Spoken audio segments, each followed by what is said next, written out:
Welcome back. We're talking about China-Cuba relations as Chinese Premier Li Keqiang wraps up a visit to the Caribbean nation. Let's get back to our panel. And Cristina, this was a high-level visit, of course, when the leaders of two countries met each other. But how do ordinary Cubans see a visit like this? Was there much interest in the visit by the Chinese Premier? And have Cuban relations with China impacted ordinary Cubans?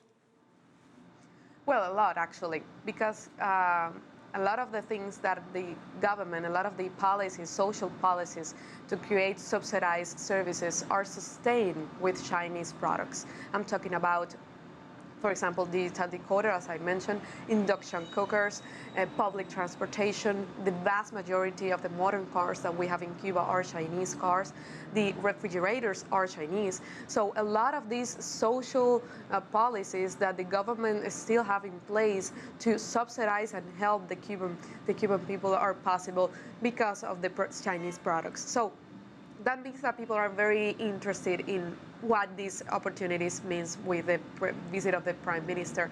And then, of course, the fact that people are kind of afraid that we could fall into the gravity zone that means this new link with the U.S. Why? Well, it's very easy to understand why. In the past, we're too close, 90 miles away only. U.S. companies are very big. And in the past, Cuba was absolutely under this kind of power. And the idea of having another very important country, very powerful country near to us in terms of providing investment in essential infrastructure, people see that as a very good thing. So it's a good news in general to have good relations with China because we're part of the global society, a lot of things are Chinese, and essentially the affordable things and the things subsidized by the state are Chinese. That's why people are very excited with this kind of opportunity. And it's interesting and it's very, very wise to have a very powerful country like China in the same scenario that the U.S. companies wants to enter. They're not here yet, but they know that they're going to have competition, as Professor Henken said, and this is very important because it's not only a leverage for Cuba, it's also an opportunity to say where is the better deal. It doesn't have to be exactly at 90 miles away, even though it's closer. It could be with China or other countries, not only the countries that Professor Henken mentioned, but others like, for example, Saudi Arabia. Cuba has good relations with Saudi Arabia. Actually, the updating of the water pipelines in the east part of the country is being made with credits of Saudi Arabia. So it's part of this strategy of diversifying our commercial partners, and I think that's very wise in the sense that Cuba has acknowledged several times that we do need foreign investment, whatever that foreign investment comes from, obviously with senses of respect and where the opportunity is better for Cuba. Ted, we heard our reporter say in his report at the beginning of the show that he detected that this visit by the Chinese Premier was a turning point, that it marked something of a new era. In fact, the Chinese Premier himself said during the visit that this was time for a new direction in relations with Cuba and that he pledged to inject a new dynamic in relations. So how do you see this relationship evolving now? Well, I would be very interested to hear from Cristina, who lives in Cuba, what her perception was about the different reception of the premier just in the last 2 days versus in March when President Obama came, because we often talk about that as a turning point, a historic visit. I think that the relationship with China is positive in that it gives Cuba, as Cristina said, another option of a powerful country that it can trade with. Cuba can diversify its relationships and therefore have more power in choosing the best deal for Cuba. However, I think there's two challenges or problems potential with dealing with China. One is that China could potentially become a new dependency for Cuba, as it was with the Soviet Union and previously with the United States. And I think that Cuban leaders will be intelligent to take out the benefits from the relationship with China without becoming too dependent. A second issue that I think is to be concerned about has to do with telecommunications technology and Cuba following the Chinese model of the internet. I think that for now, the Wi-Fi hotspots and many of the cell phones that are popular in Cuba and spreading in Cuba are Chinese technology. Huawei is very instrumental in spreading the technology in these Wi-Fi hotspots. However, China has successfully, many ways, remade the internet. I think that the Cuban people deserve access to that technology, but maybe the Chinese model makes the Cuban government happy, but maybe it's not a good deal for the Cuban people. So I think that, I would keep looking at offers from the United States. The United States, of course, does not have its hands clean. It engages in mass surveillance, as was revealed by Edward Snowden. And so, any dealings with the United States and its tech companies need to be done with the eyes wide open. But I think that the Chinese deal also comes with a certain model that may not be in Cuba's best interests. Right, Cristina, let's get back to the point that Ted talked about, that Cuba could become over-dependent on China in a similar way that it was dependent on the Soviet Union. Is that a risk? Well, first of all, we do have to pay for the things that China provides. So in money, with money. So it's not the same conditions as we had with the USSR, because we had it was a different model of trade.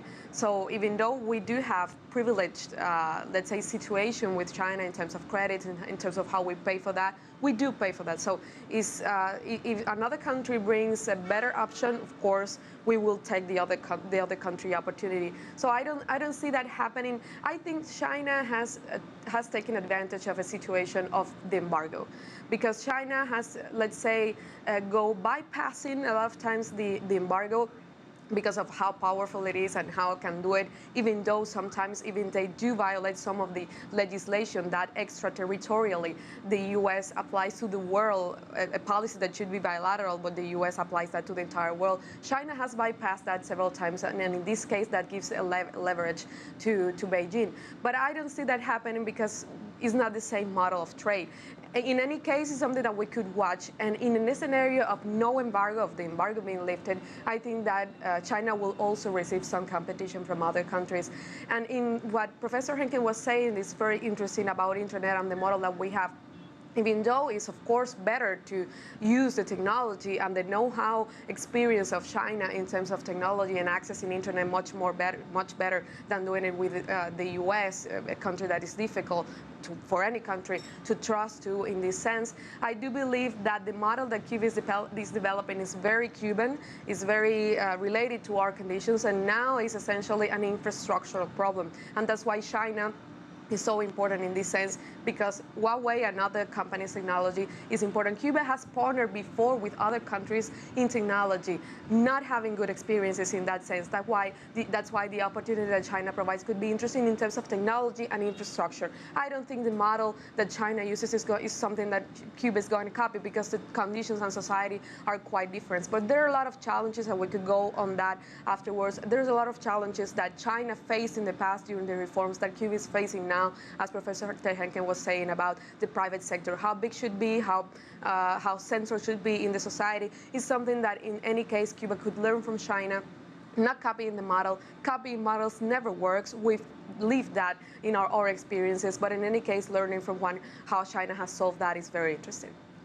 Jia Xiudong, the Chinese ambassador to Cuba, recently said that ties between China and Cuba spearhead or exemplify the broader relationship of China's relationship with Latin America. Explain that to us. Why is the relationship with Cuba so important when we look at the broader context of China's relationship with Latin America? Actually, China has been forging closer ties with all parts of the world, including developed countries and developing countries like the Middle East, Africa, and Latin America and the Caribbean states. China is the biggest developing country. Certainly, we have shared aspirations with other developing countries, and in Latin America. So China would like to forge close ties with these fellow developing countries, and Cuba is a very important member of CELAC, the Latin America and Caribbean states community.